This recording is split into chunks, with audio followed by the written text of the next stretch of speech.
One little detail that I like about this game is that if we go outside and look at the top of Death Mountain, you can actually see that the clouds on top of Death Mountain are back to normal, showing that the mountain is now tranquil now that we defeated Valvagia.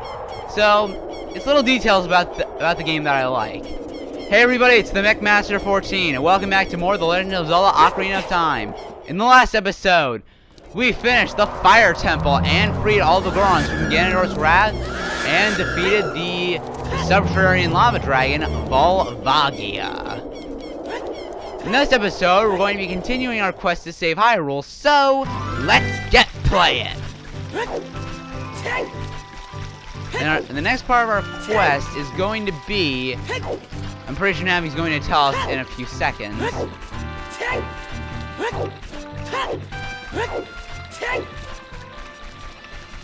Are you gonna tell us, Navi? Never mind.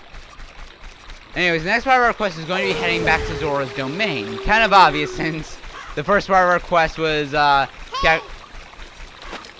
there's Navi. A cold Arctic wind blowing from Zora's domain. Yeah.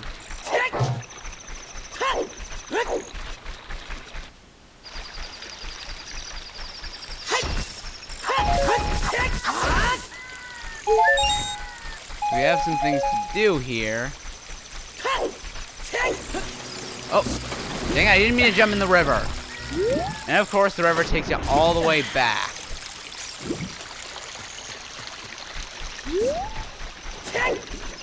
So anyways, we need to head to Zora's domain because, as you can probably guess, it's pretty cold there. Also our magic leaf grew. This magic leaf isn't really used for anything. Actually, it actually does get you across the lake pretty good, so... Or the river, I mean. Wait, that actually got you pretty far down the river, so... Yeah, I guess it was a good thing that I planted that. Originally, I actually only planted that so that I can show you guys how the magic beans work, but I guess... Yeah. Anyways, we come up here... Oh, Gold Skulltula! I don't think we can reach it now because our hook shot isn't long enough, though. Yeah, it's way up there. So, unfortunately, I think we're gonna have to come back for that one.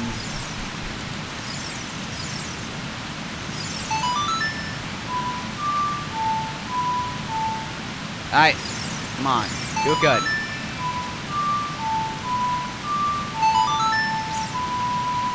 Whenever I play a song, I feel like I always have to look right at the control stick because it's so hard to play songs without C buttons. Like, I get this is supposed to be Virtual Console and everything, but even on the GameCube version of the game, they couldn't have changed the C buttons to actually correspond to actual buttons on the GameCube controller, and whatever. But anyways, as you've probably seen, Zora's domain is completely frozen over.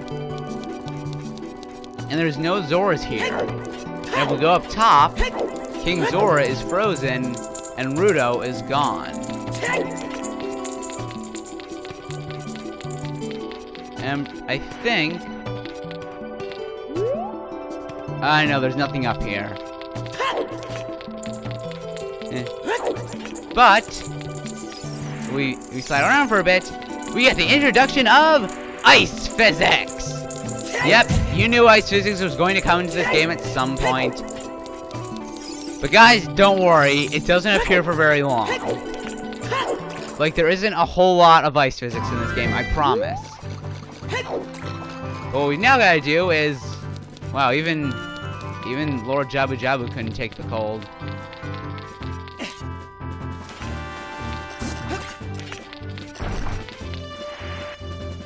What we've now got to do is we got to make our way over to that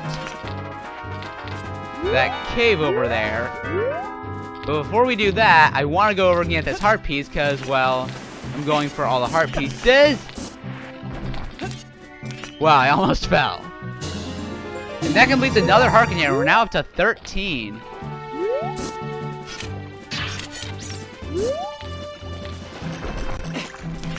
Oh. By the way, if you slip off, you actually have to like go back and get onto to this platform right here. So it's a good thing that I didn't slip. And also that just proves why ice physics are bad. Because they are. Anyways, we head into this cave, and we're now in the Ice Cavern. A mini dungeon, if you will. I mean, this is technically a dungeon because it has like multiple floors and a map and stuff, but it isn't really an actual dungeon. It doesn't have a boss or anything. It's more of a mini dungeon. Anyways, we have new enemies here. These are freezers. Watch out for their freezing breath destroyed completely.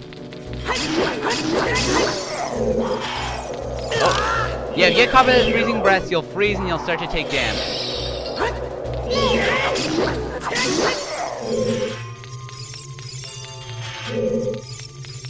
Is that all of them? Just when there was one more. Oh no, there it is! It's like a phantom or something! There we go. Ooh, more arrows. I actually need those. Oh. I was like getting owned by arrows. There are some like blue rupees and stuff trapped in that ice, but we don't need to worry about it right now.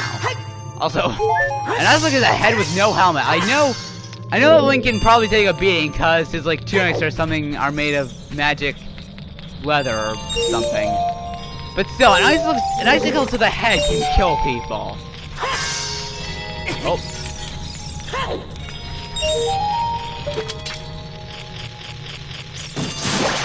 Just like every other dungeon, there are gold sculptures in here. I believe there's 3. Also, I'm pretty sure you can use your shield to guard against those giant icicle things. See?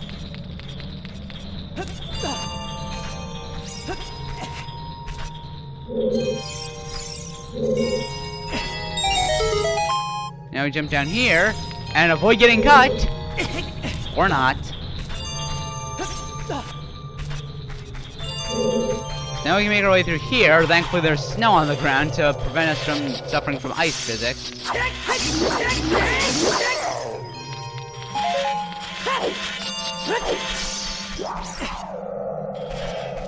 Down here. Ah! Those are ice keys. So let's get out our bow and try to snipe them. There we go. Much like, kind of similar to fire keys, they will freeze you, and I'm pretty sure, yep, freezers don't take any damage from the bow. Screw you guys!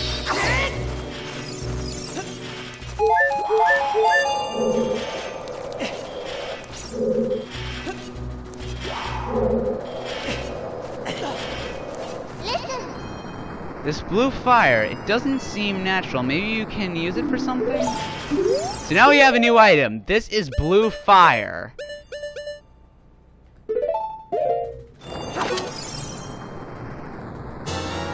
And we can actually keep it in a bottle, because, well, if you've seen like the, if you've seen potion shops, which I don't think we have, you can actually see blue fire in the windows, or not in the windows, but you know, you can see that blue fire, it can be bought. So I want to fill up all my bottles with this. So I guess that last bottle that we used against the not that we used against the bottle that we got from completing the Big Poe side quest. I guess it is being used for something. Oh. What? There are 2 of you? Come on. What are you guys? Like mating or something? Anyways, we can use blue fire to melt this red ice.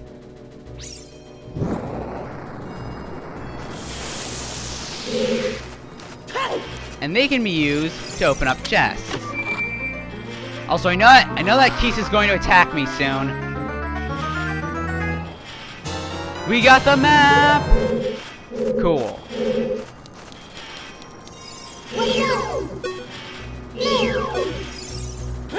Ah. And I was planning on, I was gonna fill up one more bottle, but I guess that's not happening.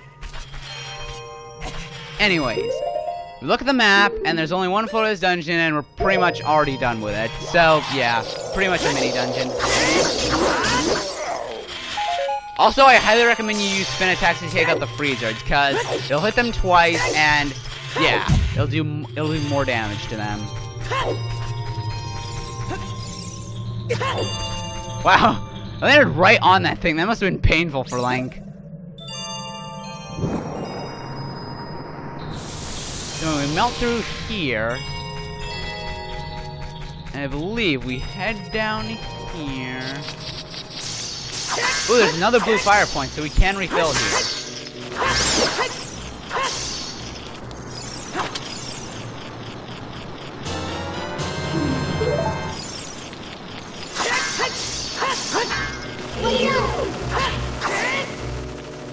Well, I'm pretty sure we can use blue fire on this chest, and I'm pretty sure it has, I think, the compass.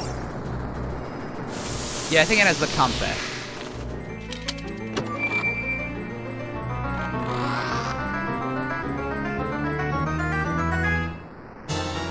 Yes, it is the compass! Oh, he's like right on the verge of attacking me. I actually got it off. Also, you can now see that those hearts that fall on the ground after you killing an enemy are actually just 2D sprites.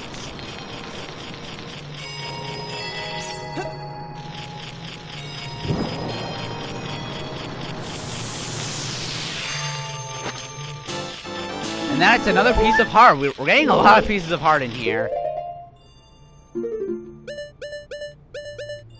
And I'm pretty sure there is a gold skulltula. Yes. Man, it didn't even look like it didn't even look like I touched the skull.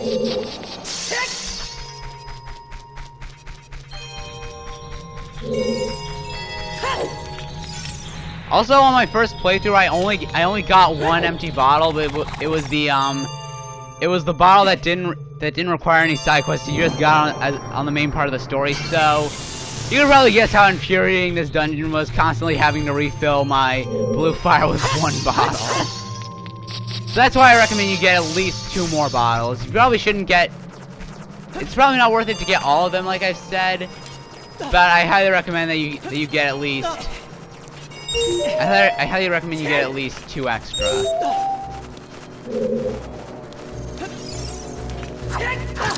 Ow.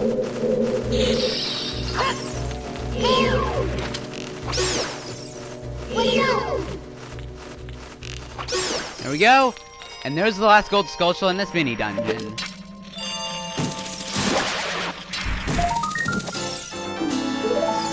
And now we have one of my favorite puzzles in the game, actually. Basically, the way it works is that we have to push this block around in order to access areas to collect the silver rupees. By the way, I'm not even sure how I explain how silver rupees work. So, basically, a silver rupee, if you collect all 5 of them in one room, you'll open up a secret passage.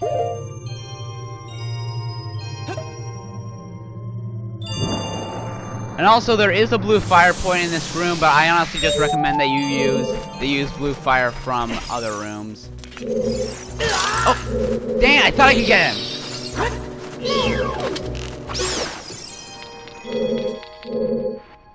And if you push the block off of a cliff, it'll just respawn.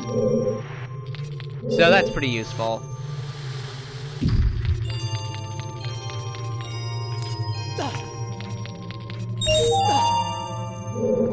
And I'm pretty sure we move around here.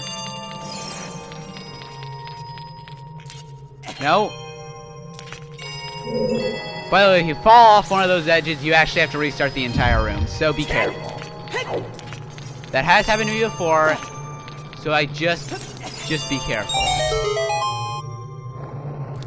Oh, I almost did it right there. And I'm not entirely sure how you're supposed to get those red rupees, but, you know, if you can get them, kudos to you, because I can never figure it out.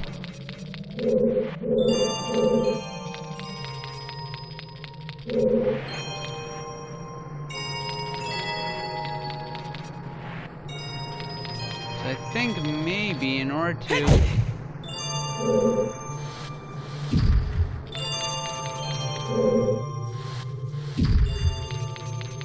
I don't exactly remember entirely how we're supposed to make that block get up there, but actually no, I do remember it, and I'm pretty sure we're doing it right now.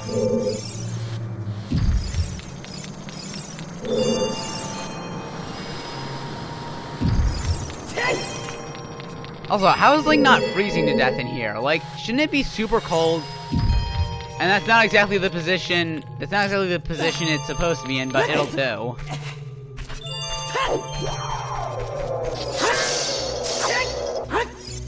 And I'm pretty sure we can use blue fire to kill these freezer things, but I don't want to... Yeah. I was gonna say I didn't want to risk using it on them in case we needed it again.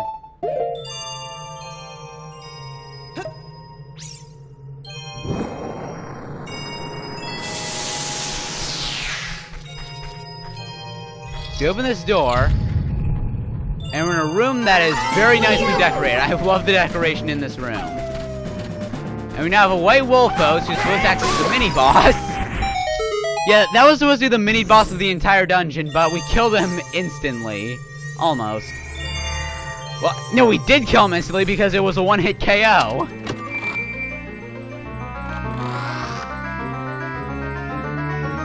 Anyways, in this chest we get the iron boots. So heavy you can't run, so heavy you can't float.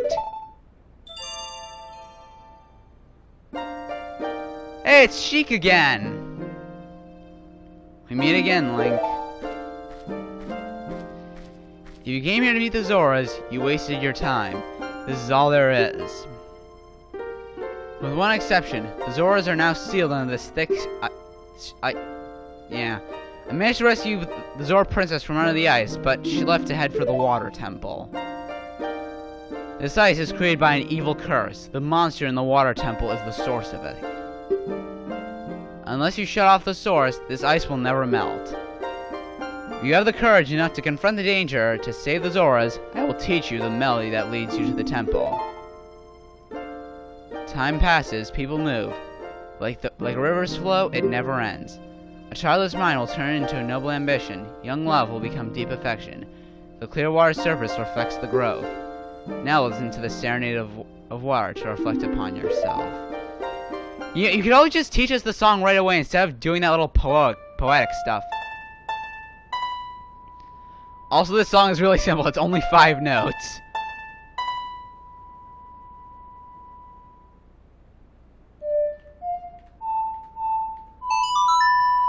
See? Very easy to remember. It's the shortest song of the game. I thought my TV like shut off for a second because the screen went black for a moment.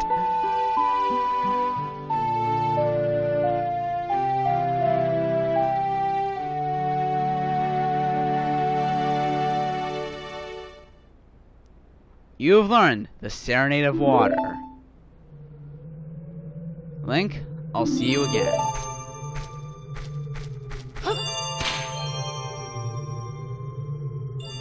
Again, really wish I could do that with my Deku Nuts. And I know I said this already, but I just love the decoration in this room. Just the starry surfaces, the icy crystals. I'm not sure if this surface is literally just missing textures, but regardless, I love it. Anyways, we get in water, and in order to get down to below the water's surface, we have to go into the equipment subscreen and turn on the iron boots. And that will allow us to sink.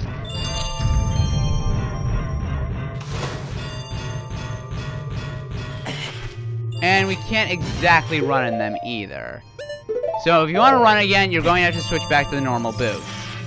And it's that mechanic that really annoys a lot of people. And I'll tell you why that annoys so many people when we actually get to that point. But anyways, before we leave the dungeon, I want to get some more blue fire because there's something else that we can do with it outside. Because as you've probably seen, the King Zora is trapped in that same pink ice that we had to melt using the blue fire.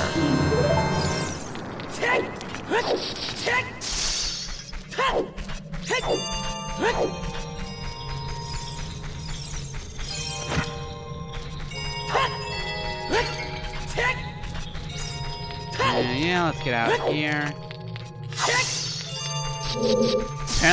Apparently it's so cold in here that those icicles can regenerate in like a second.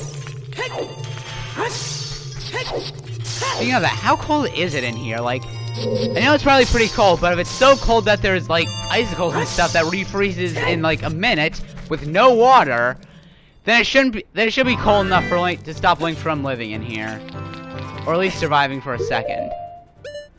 But there's something else I want to do before we unfreeze King Zora. It's that we put the iron boots on and drop to this lake, or drop to the bottom of this lake that somehow isn't frozen.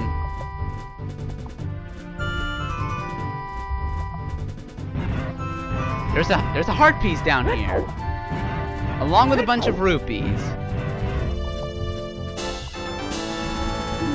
So we've actually collected 3 heart pieces this episode, so we were pretty productive this time. And we can also see that on the top left corner of the screen, you can see that there's a time limit that shows us how long we can stay underwater before we die. And also, I'm pretty sure that isn't exactly realistic, because I'm pretty sure at least humans can. I'm pretty sure humans can survive for like 3 minutes without oxygen, which, albeit isn't that long, but it is possible. And also, Link should be able to survive for a bit longer. And I know some of you might say, well, Link's not human, maybe he can't survive for as long in the water, but then I'd like to point out that he was a human in Skyward Sword. Anyways, we pull out the blue fire.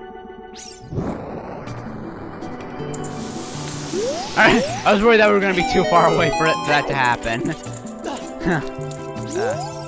Anyways, you talk to him, and, oh, I've come back to life. Was it you that saved me? Don't be nervous. It looks like you have a hard time breathing underwater. As my expression of gratitude, I grant you this tunic. With this, you won't choke underwater. You got the Zora tunic. This diving suit is adult size and won't fit a kid. Wear it and you won't drown underwater. And on my first playthrough, I never got this because I never thought to unfreeze King Zora. So now we have another tunic that we can use to stop us from drowning. Cool. And anyways, that's all the time we're going to have for this episode. Next time on The Legend of Zelda Ocarina of Time, we're going to be doing some side quests in and around Hyrule Field, and not heading on to the next dungeon because, well, we're going to be doing more side quests.